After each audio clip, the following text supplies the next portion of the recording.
Macky Sall s'est réveillé aujourd'hui du mauvais pied ou de mauvaise humeur, il signe juste un papier et le Premier ministre, il est dégommé. Par contre, les députés sont élus au suffrage universel pour un mandat de 5 ans, au même titre que Monsieur le Président de la République. Et pour représenter le peuple. Parce que on n'est pas dans le cadre d'une souveraineté populaire directe. On est dans une souveraineté populaire par représentation interposée des députés. Donc les députés sont l'œil du peuple, sont les oreilles du peuple. C'est pourquoi en ce moment même où on parle, depuis plus d'un mois, on est dans le cadre d'un marathon budgétaire. Parce que les députés doivent regarder où va l'argent du pays. On en arrive à faire des réalisations. Un terre nous a-t-on dit. Le président de la République, lors du lancement, a annoncé que le coût du terre est de 568 milliards.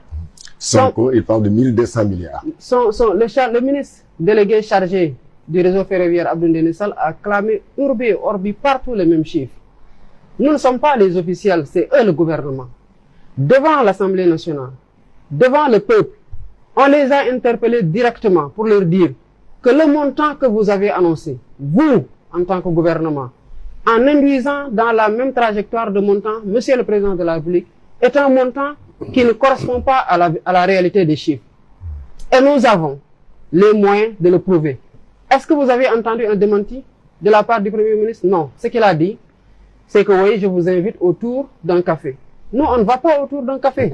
Les affaires publiques se traitent sur la place publique. Et quand je parle de la place publique ici, parce que nous sommes dans une république, c'est-à-dire la gestion de la chose publique, c'est l'Assemblée nationale le lieu le mieux indiqué.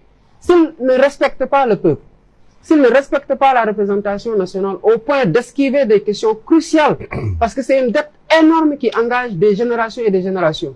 S'ils ne respectent pas la représentation nationale ou le peuple, de sorte à devoir déporter les questions qui doivent être débattues